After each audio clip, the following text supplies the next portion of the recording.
Hello and welcome to today's class. This being our second class on differentiation, and we started our class by looking at methods of differentiation, and we looked at the general method of differentiation, and today we are going to look at the first principle method of differentiation.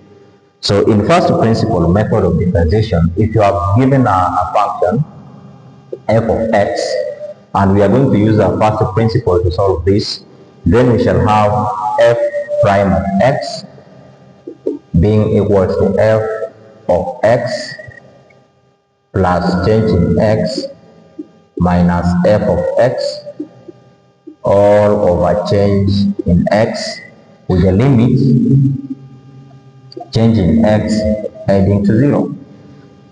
So this is our general method that is going to guide us under the first principle method of differentiation.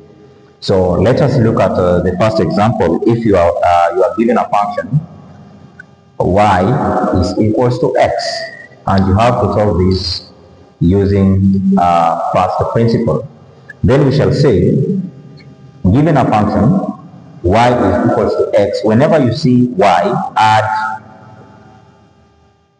change in y to y and x to change in x. Whenever you see y, add their change in y, and whenever you see x, add their change in x. So we shall have y plus change in x is equals to x plus change in x. Now what we have to do is we have to collect this change in y. We have to make sure that we remain with change in y at the side. So I shall say y, change in y is equals to x plus change in x minus y. When I reach here, I shall say, but what was my y? When we reach here, always you go back to your question the way it was, you repeat the question. So but y is equals to x. So instead of us writing here y, we introduce x from this. So I shall have change in y is equals to x plus change in x minus x. As you can see, this function x and x will cancel out because they are going to subtract each other. Then I remain with change in y being equals to change in x. But under our general method, we said we shall divide each function by change in x. So I divide by change in x by change in x. So meaning I have change in y being divided by change in x is equals to 1. So my final answer is 1 in this question. Then let us look at the second example. If I'm told I have this function y is equals to x squared, how will this be? Using first principle, it means we are going to add change in y to y and change in x to x. So I'll have y plus change in y is equals to x plus change in x all squared. Then what I have to do is now to expand this one. So for instance, when you see squared, it means this function is multiplying itself twice. So I shall have y plus change in y being equals to x plus change in x plus change in x. I have just repeated itself. Then I have to expand the two of these functions. So I shall have y plus change in y being equals to this one, which shall give us x squared. This one will give us plus x change in x. Then this one times this one will give us x change in x. This one times this one will give us change in x squared.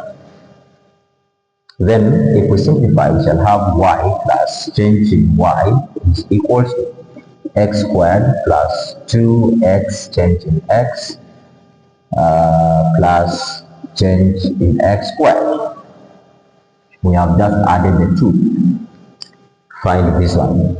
So this means we have to make sure that we remain change in y as the subject of this equation by saying we shall have change in y being equals to x squared plus 2x change in x plus change in x squared minus y. But as I said earlier, if you reach here, you just repeat your question. So I shall have change in y is equals to x squared plus 2x change in x plus change in x squared minus y. What is our y? Our y was equals to x squared. So instead of writing y, I write there x squared. Then, as you can see, the two functions, this one and this one, are cancelled out.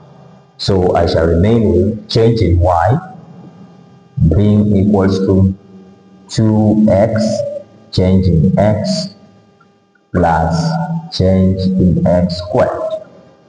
So, upon reaching this place, we have to divide through by changing x, each function, changing x by changing x by change in x.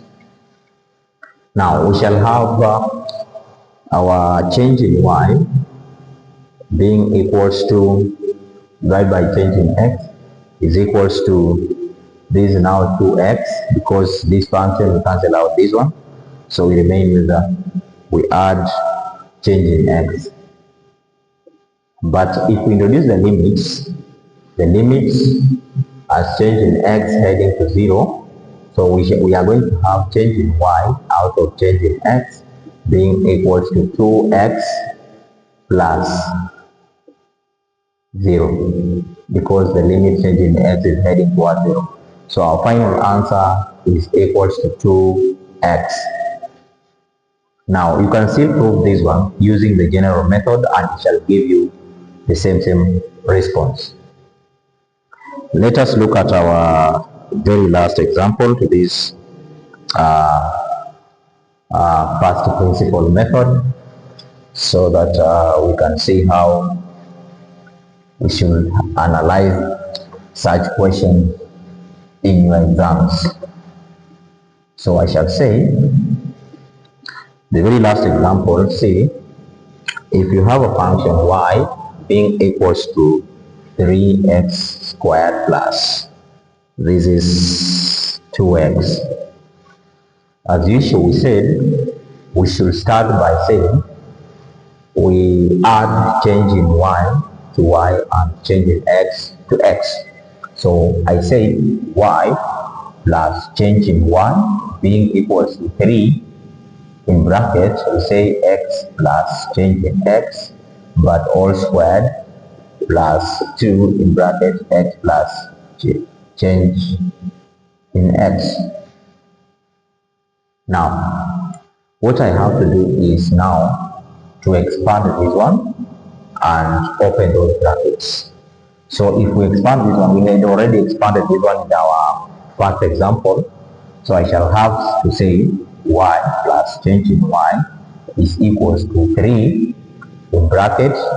This was x squared plus 2x change in x plus change in x squared, close the bracket, plus 2 in bracket x plus change in x. If you don't know how to expand this one, please watch out the videos that I have uploaded and that you can be able to understand how to upload this. Now, let us look at, we have to open these brackets so that we say we have y plus change in y being equal to 3x squared plus 6x 6x change in x plus 3 change in x squared plus 2x plus 2 change in x. Now what we have to do is we have to divide this function by saying, not dividing really, but we have to collect the like term, or to make y change in y the subject of this equation. We shall say change in y is equals to 3x squared plus 6x change in x. Then I say, how is it going to be? Plus 3 change in x squared plus 2x plus 2 change in x to subtract our y. Now, when we reach here, we just repeat our question, but y is equals to 3x squared plus 2x. Now, minusly, change in y plus is equals to 3x squared plus 6x change in x plus 3 change in x squared plus 2x plus 2 change in x. Then I subtract. In bracket we have 3x squared plus 2x. And remember that in this, please always introduce bracket, because without introducing, you might end up finding the wrong answer. So if I open that bracket, I shall have change in y being equals to 3x squared plus 6x change in x plus 3 change in x squared plus 2x plus 2 change in x minus 3x squared minus 2x. So if we look keenly, there are two functions that are going to cancel out or subtract each other. So I have 3x squared cancelling 3x squared. Then I have 2x and 2x cancelling out. So my final equation will be change in y being equals to, this is 6x change in x. And then I will have plus 3 change in x squared, this one, and this one. I shall have it plus 2 change in x. But as usual, we said when we reach there, we have to divide each function by change in x. Now let us try to divide out each function by change in y, then change in x, then we'll see what we have it. 6 change in x plus 3 change in x squared plus 2 change in x. So I divide through by change in x, by change in x, by change in x, by change in x. So this one and this one cancel out. Then if you cancel one of change in x, this one cancel out completely. Then I have change in y out of change in x being equals to 6x plus, this is 3 change in x plus 2. And if we introduce the limits, we shall have the limits as change in x heading to 0. Then we shall have change in y out of change in x being equals to 6x plus 3 multiplied by 0, because change in x is equal to 0. Then we add 2. So our final answer will be 6x plus 2.